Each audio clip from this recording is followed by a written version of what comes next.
ಅವರಿಂದು ತಾಲೂಕಿನ ದುಗನೂರು ಗ್ರಾಮದ ಶಾಲೆಯಲ್ಲಿ ರಾಷ್ಟ್ರೀಯ ವಿಜ್ಞಾನ ದಿನಾಚರಣೆ ಕಾರ್ಯಕ್ರಮದಲ್ಲಿ ಭಾಗವಹಿಸಿ ಮಾತನಾಡಿದರು.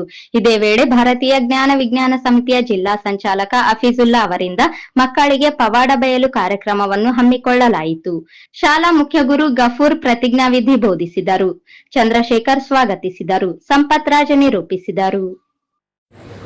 ನಮ್ಮ ವಿದ್ಯಾರ್ಥಿಗಳು ಈ ಮನೋಭಾವನೆಯನ್ನ ಬೆಳೆಸಿಕೊಂತ ಹೋಗಬೇಕು ಮತ್ತು ವಿಜ್ಞಾನಿಗಳ ಒಂದು ಕೊಡುಗೆಯನ್ನ ಸ್ಮರಿಸುತ್ತಾ ತಾರ್ಕಿಕ ಮನೋಭಾವನೆಯನ್ನ ಬೆಳೆಸಿಕೊಂಡು ವಿಜ್ಞಾನದ ಬಗ್ಗೆ ಆಸಕ್ತಿಯನ್ನ ನೀವು ಇದು ಮಾಡಿದ್ರೆ ಇವತ್ತು ಇಡೀ ವಿಶ್ವದಾದ್ಯಂತ ಭಾರತದ ಕಡೆಗೆ ಯಾಕೆ ಹೆಚ್ಚು ನೋಡ್ತಾ ಇದೆ, ಜಗತ್ತೆಲ್ಲ ಭಾರತದ ಕಡೆ ನೋಡ್ತಾ ಇದೆ ಅಂತಂದ್ರೆ ನಮ್ಮಲ್ಲಿ ವಿಜ್ಞಾನದ ಬಗ್ಗೆ ಮತ್ತು ಸಂಶೋಧನೆ ಖಗೋಳ ಶಾಸ್ತ್ರದ ಬಗ್ಗೆ ಆಗಿರುವಂತಹ ಒಂದು ವಿಶಿಷ್ಟವಾದಂತಹ ಸಾಧನೆಯನ್ನ ಮತ್ತು ಮಾರ್ಕ್ಸ್ ಒಂದು ಸಾಧನೆಯನ್ನ ಗಮನಿಸಿ ನಮ್ಮ ಪ್ರಪಂಚವೇ ನಮ್ಮತ್ತ ನೋಡ್ತಾ ಇದೆ. ವಿಶೇಷವಾದಂತಹ ಧನ ಸಹಾಯ ಇದೆ, ಸರ್ಕಾರದಿಂದ ಬಹಳಷ್ಟು ಅನುದಾನ ನೀಡ್ತಾ ಇದ್ದಾರೆ.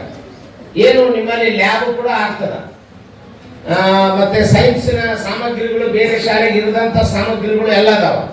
ಆಮೇಲೆ ಗಣಿತ ಬೈಲಿಂಗ್ವಲ್ ಇದೆ, ಅಂದ್ರೆ ಕನ್ನಡನೂ ಕಲಿಬಹುದು, ಇಂಗ್ಲಿಷ್ನು ಕಲಿಬಹುದು. ನೀವು ಇಂಥ ಆಸಕ್ತಿದಾಯಕವಾದಂತಹ ಒಂದು ಶಾಲೆ, ಆಮೇಲೆ ಸುಂದರವಾದ ಪರಿಸರ ಇದೆ ನಿಮ್ದು.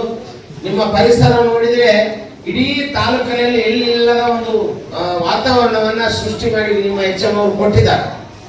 ಈ ಒಂದು ಕಲೆಯನ್ನ ನೋಡಿಕೊಂಡು, ಈ ಒಂದು ಆಸಕ್ತಿಯನ್ನು ನೋಡಿಕೊಂಡು ನೀವು ಕೂಡ ಸರ್ ಅವ್ರ ಜೊತೆಗೆ ಕೈ ಜೋಡಿಸಿ ಅತ್ಯಂತ ನೀವು ಇಲ್ಲಿಂದ PM ಶ್ರೀನವರು ಯಾರು ಹೋಗ್ಯಾರ ಅಂದ್ರೆ ವಿಜ್ಞಾನಿಗಳಾಗಿ ಒಂದಿಷ್ಟು ಜನ ಹೆಸರು ಮಾಡಬೇಕು, ಡಾಕ್ಟರ್ ಆಗಿ ಹೆಸರು ಮಾಡಬೇಕು, ಸಂಶೋಧಕರಾಗಿ ಹೆಸರು